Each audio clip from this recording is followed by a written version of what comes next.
Em 1945, os Estados Unidos, o Reino Unido e a União Soviética comemoravam juntos a vitória sobre a Alemanha nazista. Mas até que ponto essa famosa foto da Conferência de Alta relata realmente o clima da época e as verdadeiras intenções de cada país? E por que apenas alguns anos depois, os militares dos Estados Unidos já haviam começado a elaborar um plano de guerra contra a União Soviética baseado no uso de armas de destruição em massa? Olá, pessoal! Assim que a Guerra Quente chegou ao fim, o mundo mergulhou rapidamente em uma nova era, a da Guerra Fria. E essa frieza surgiu no momento exato em que as armas nucleares deixavam de ser apenas a maior novidade da ciência para se transformar no principal trunfo capaz de decidir os conflitos entre nações. Mas o surgimento de uma arma extremamente poderosa, capaz de tirar a vida de milhões de pessoas em um instante, não fez com que os planejamentos militares baseados em seu uso parassem. Muito pelo contrário. Entre esses planos, um dos pioneiros e mais representativos cenários de guerra nuclear contra a União Soviética foi o Plano Drop Shot, elaborado pelo Alto Comando Militar americano em 1949. Como era de se esperar, os documentos desse plano permaneceram em sigilo por muitos anos, e seu conteúdo completo só veio a público em 1977. E aí, ficou curioso? Bem-vindos ao nosso canal Pipa. Quem fala com vocês é o Deluca. Então, relaxe e aproveite o nosso vídeo de hoje.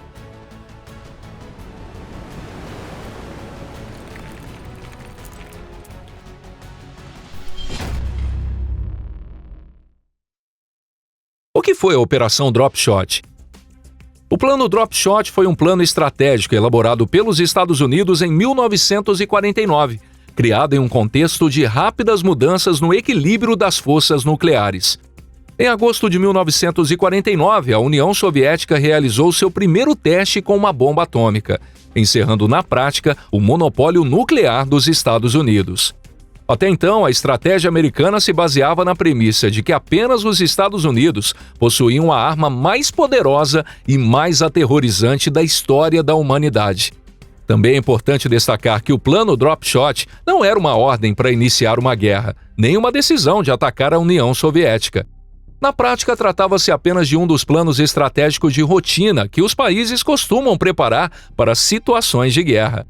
Nesse caso, o principal inimigo em potencial dos Estados Unidos era a União Soviética, e o plano Drop Shot previa um conflito contra ela.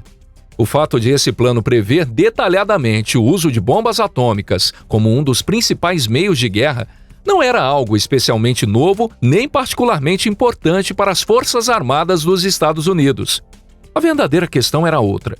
Naquela época, quase ninguém conseguia imaginar de forma realista o quão catastróficas seriam as consequências de uma guerra nuclear. Os alertas de figuras como Albert Einstein estavam abafados pelo coro de vozes que exaltava as mais novas conquistas representadas pelas armas de destruição em massa. Assim como no passado, os assessores de Alexandre o Grande calculavam quantos arcos e flechas seriam necessários, e os generais da Wehrmacht estimavam a quantidade de tanques e aeronaves de que precisariam, os burocratas do Pentágono também calculavam com a mesma frieza e objetividade quantas bombas atômicas seriam necessárias para derrotar o inimigo. Ainda não existia um consenso amplamente aceito de que as armas nucleares tornavam uma guerra em grande escala praticamente sem sentido, justamente porque seu resultado poderia ser devastador para todos os envolvidos. Então, por que o documento de 1949 estabelecia que a guerra começaria em meados da década de 50? A resposta é muito simples. Aquela data servia apenas como um ponto de referência hipotético para fins de planejamento. Como fazem todos os bons analistas militares, os responsáveis no Pentágono precisavam calcular quantos equipamentos, aeronaves, soldados e munições seriam necessários. E esse tipo de cálculo só é possível quando se estabelece um momento específico como referência. O fato de o ano escolhido ter sido 1957 não significava que os Estados Unidos pretendiam atacar a União Soviética naquela data. Pelo menos oficialmente, os Estados Unidos não planejavam um ataque preventivo. No plano Drop Shot, a guerra começaria com uma invasão soviética, embora os militares americanos também analisassem outros cenários possíveis. Mesmo assim, o documento do plano Drop Shot considerava que em meados da década de 50 existia a possibilidade de a União Soviética assumir a ofensiva. Naquela época, os estrategistas americanos acreditavam que as forças soviéticas poderiam lançar grandes ofensivas na Europa Ocidental, no Oriente Médio e também na Ásia. Mas antes de avaliarmos um plano como esse, primeiro precisamos enxergar o mundo pelos olhos dos políticos e militares americanos do fim da década de 40. Só entendendo o contexto internacional em que eles tomavam suas decisões é que podemos avaliar de forma objetiva por que um documento como o Plano Drop Shot chegou a existir. Os russos queriam a guerra? Após o fim da Segunda Guerra Mundial, a União Soviética possuía o maior exército terrestre do mundo. Centenas de divisões, mantidas no mais alto nível de prontidão para combate, estavam posicionadas no leste europeu. Enquanto isso, os países da Europa Ocidental ainda estavam longe de se recuperar, tanto econômica quanto militarmente. Não é difícil entender porque o Pentágono temia que os tanques soviéticos T-34 e S-3 pudessem chegar ao Atlântico sem grandes dificuldades, e os marechais soviéticos tampouco faziam questão de dissipar esse temor. Pelo contrário, a alta cúpula militar soviética do pós-guerra estava convencida de que se um conflito com o Ocidente acontecesse, a vitória seria completa. No entanto, o problema não era apenas a esmagadora superioridade numérica das forças soviéticas. Também não podemos esquecer que as relações entre a União Soviética e os países ocidentais já eram marcadas por profundas tensões muito antes do início da Guerra Fria. Em 1939, a União Soviética e a Alemanha nazista assinaram um pacto Molotov-Ribbentrop e logo depois dividiram a Polônia entre si. No mesmo ano, a União Soviética iniciou uma guerra contra a Finlândia e, apesar da forte resistência do exército finlandês, conquistou parte do seu território. Como consequência, foi expulsa da Liga das Nações por ser considerado um país agressor. Em 1940, a União Soviética apresentou ultimatos à Lituânia, à Letônia e à Estônia. Enviou tropas adicionais para esses países, assumiu seu controle e, pouco depois, incorporou todos eles ao território soviético. Antes de tudo, é muito importante entender que até a invasão alemã da União Soviética em junho de 1941, Moscou e Berlim mantinham uma estreita aliança. Além da divisão da Polônia, a União Soviética cooperava ativamente com o Terceiro Reich nas áreas política, econômica e militar. Durante esse período de cooperação, chegaram a ser realizados eventos conjuntos e desfiles militares com a participação dos exércitos soviético e alemão. Por isso, entre o fim da década de 30 e o início da década de 40, a União Soviética não era uma força de oposição à Alemanha nazista, mas sim na prática sua aliada. Enquanto os nazistas bombardeavam Londres, a União Soviética fornecia matérias-primas à Alemanha, ajudando a reduzir os efeitos do bloqueio naval britânico. Além disso, as polícias secretas soviética e alemã trocavam informações sobre métodos de repressão aos movimentos de resistência na Polônia ocupada. Após a guerra, além da Polônia, Hungria, Romênia, Bulgária e Tchecoslováquia também passaram a ficar sob forte influência política de Moscou. Oficialmente, esses países eram independentes, mas muitas de suas principais decisões políticas dependiam da vontade de Moscou. Por isso, muitos políticos ocidentais viam a expansão da influência soviética no pós-guerra não como uma simples consequência dos acontecimentos, mas como uma continuação da política expansionista de Moscou. Mas o problema não se limitava apenas à Europa. O fim da década de 40 também foi um período em que a influência dos governos comunistas cresceu rapidamente em várias partes do mundo. Para a liderança americana, isso dava a impressão de que a União Soviética e seus aliados estavam ampliando seu poder de forma constante. O que mais preocupava Washington, porém, era o que estava acontecendo na China. Durante a Segunda Guerra Mundial, a China lutou ao lado das potências antifascistas sob a liderança de Chiang Kai-shek, travando uma guerra extremamente difícil. No entanto, após o fim da guerra, a Guerra Civil Chinesa entre o governo da República da China e o Partido Comunista liderado por Mao Tse-tung voltou a se intensificar. A vitória dos comunistas contou com o importante apoio da União Soviética. O exército soviético ocupou a Manchúria e, com isso, os comunistas conseguiram obter uma enorme quantidade de armamentos japoneses, além de estabelecer uma base em uma das regiões mais estratégicas da China.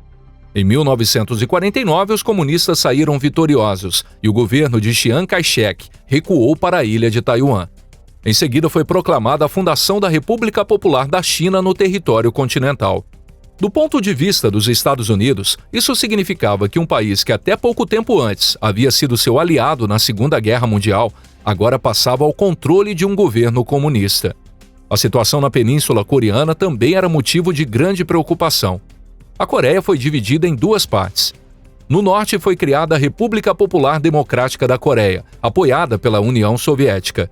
No sul, surgiu a República da Coreia, alinhada aos Estados Unidos. Com o tempo, a Península Coreana se tornou uma das principais linhas de frente da disputa entre os dois grandes blocos mundiais. A história posterior da Península mostra que até mesmo dois países surgidos da mesma nação podem ter destinos completamente diferentes, dependendo de qual potência os apoia.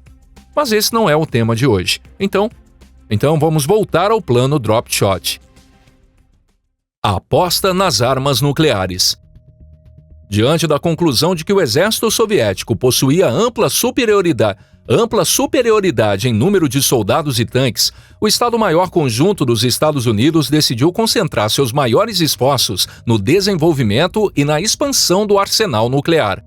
Entre as estratégias militares americanas do fim da década de 40, o plano Drop Shot foi um dos cenários de guerra mais detalhados e que atribuía um papel extremamente importante ao uso de armas nucleares. O plano previa realizar ataques aéreos em larga escala contra as principais instalações militares e industriais da União Soviética. Uma das características mais interessantes desse plano detalhado inicial de guerra nuclear era o fato de que ele dependia exclusivamente de bombardeiros estratégicos para executar os ataques. Isso porque, naquela época, a principal força nuclear dos Estados Unidos não era composta por mísseis, mas por aeronaves. A capacidade de transportar bombas atômicas naquele período era centenas de vezes mais limitada do que a atual. O rápido avanço da tecnologia de mísseis só começaria de fato na década de 50, e naquele momento ele ainda estava dando seus primeiros passos. O programa de desenvolvimento do míssil balístico SM-65 Atlas também estava apenas começando. Em 1949, nenhum míssil americano era capaz de levar uma bomba atômica até Moscou ou Leningrado. Por isso, os responsáveis pelo plano Drop Shot não tiveram outra alternativa além de contar com a força aérea estratégica que realmente estava disponível. Naquela época, o principal meio de transportar bombas atômicas era o Boeing B-29 Super Fortress.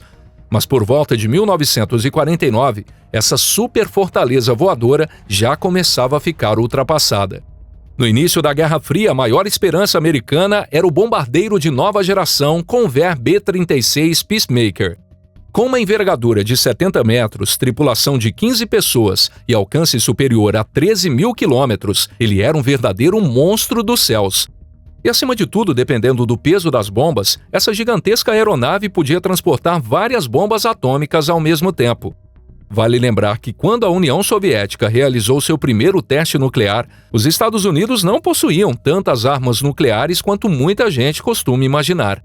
Apesar de a produção de armas nucleares ter acelerado a partir de 1947, em 1949 os Estados Unidos ainda tinham apenas entre 170 e 235 bombas atômicas. É claro que isso representava um enorme aumento em comparação com apenas 13 bombas que os Estados Unidos possuíam em 47. Ainda assim, mesmo o arsenal de cerca de 200 bombas atômicas não era suficiente para garantir a vitória. A União Soviética possuía um território imenso, uma base industrial desenvolvida e um poder militar gigantesco. Por isso, a liderança americana buscava ampliar a produção de armas nucleares o mais rapidamente possível. Para efeito de comparação, em meados de 2026, os Estados Unidos possuíam cerca de 5.200 ogivas nucleares, enquanto a Rússia tinha aproximadamente 5.400. Já em 1949, a situação era completamente diferente. Enquanto os Estados Unidos contavam com cerca de 200 bombas atômicas, a União Soviética ainda possuía apenas algumas poucas. Os detalhes do plano Drop Shot. De acordo com o documento, o ponto central da primeira fase da guerra contra a União Soviética era bombardear suas instalações militares e industriais mais importantes. Entre os alvos estavam grandes cidades, regiões industriais, bases aéreas, importantes centros de transporte e instalações ligadas à indústria de defesa. Contra esses alvos estava previsto o lançamento de cerca de 300 bombas atômicas e aproximadamente 29 mil bombas convencionais. O plano tinha como objetivo destruir cerca de 200 alvos localizados no território da União Soviética e dos seus países aliados. Naturalmente, as grandes cidades também faziam parte da lista de possíveis alvos para ataques nucleares e bombardeios convencionais. Isso porque, em meados do século XX, um grande número de instalações militares ficava muito próximo de áreas urbanas. No entanto, os militares americanos não esperavam que a guerra terminasse em pouco tempo. O documento previa um conflito que duraria vários anos, mas planejava alcançar um sucesso decisivo e de grande impacto já nos primeiros 30 dias de bombardeios intensivos. Depois disso, teve início a ofensiva terrestre conduzida pelas forças convencionais americanas, dos países da OTAN e de seus aliados. Nesse plano, todos os países do mundo já eram previamente classificados de acordo com sua posição como aliados, inimigos ou neutros. Na fase da guerra terrestre, o objetivo era expulsar as forças soviéticas e os exércitos dos países satélites da Europa Ocidental, enfraquecendo gradualmente o poder da União Soviética. Na etapa final da operação, o plano previa dividir a União Soviética em 4 grandes regiões: a região ocidental, a região de Cáucaso e da Ucrânia, a região dos Urais, da Sibéria Ocidental e do Turquestão e a região da Sibéria Ocidental, da Transbaicália e do Primorye. Depois disso, essas 4 regiões ainda seriam subdivididas em um total de 22 áreas. Para manter esse sistema, o plano previa estacionar 2 divisões do exército americano em Moscou. Além disso, os Estados Unidos planejavam posicionar uma divisão em cada uma das 20 cidades soviéticas, incluindo Kiev, Leningrado e Murmansk. Estimativas de vítimas. As estimativas de vítimas entre militares e civis da União Soviética e de seus aliados diferem bastante da forma como esse cenário é avaliado atualmente. O plano Dropshot estimava que entre 20% e 30% da população das grandes cidades e regiões industriais soviéticas morreria, um número que hoje é considerado claramente subestimado. Estudos atuais indicam que apenas os efeitos diretos e de curto prazo dos ataques nucleares poderiam ter causado a morte de 20 a 40 milhões de civis. As perdas militares também são estimadas em vários milhões de pessoas. A destruição de grandes bases militares, aeródromos e centros estratégicos de transporte certamente teriam custado a vida de inúmeros soldados. No entanto, os especialistas de hoje acreditam que o número real de vítimas teria sido muito maior. Os autores desse plano simplesmente não levaram em consideração as mortes causadas pela fome, pelas epidemias e pelo colapso da economia. No entanto, esses fatores poderiam ter provocado não apenas dezenas de milhões, mas centenas de milhões de mortes e um sofrimento inimaginável. Basta pensar, por exemplo, nos efeitos do chamado inverno nuclear. Vale lembrar que quando o plano Dropshot foi elaborado, esse conceito ainda nem existia. O termo inverno nuclear só surgiu no início da década de 80, após a publicação dos estudos liderados por Carl Sagan e sua equipe. Eles demonstraram que caso centenas ou milhares de explosões nucleares ocorressem ao mesmo tempo, uma quantidade gigantesca de fuligem e poeira seria lançada nas camadas superiores da atmosfera. Essas densas nuvens bloqueariam grande parte da luz solar, fazendo a temperatura média do planeta cair cerca de 15 graus, enquanto algumas regiões poderiam registrar uma queda impressionante de 30 a 50 graus. E essa queda de temperatura afetaria o planeta inteiro. Não importaria quem tivesse vencido ou perdido, nem mesmo quem tivesse participado da guerra. Todos os países sofreriam as consequências.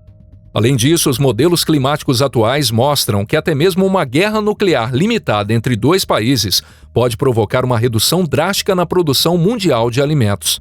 Se as terras devastadas pelas explosões e contaminadas pela radiação deixassem de produzir alimentos no período pós-guerra, uma fome em escala global seria inevitável. Nesse caso, não estaríamos falando da morte de centenas de milhões, mas possivelmente de 1 a 2 bilhões de pessoas inocentes. Portanto, o plano Dropshot não era uma ordem secreta para atacar a União Soviética em 1957. Tratava-se apenas de um entre muitos planos estratégicos elaborados para um possível cenário de guerra.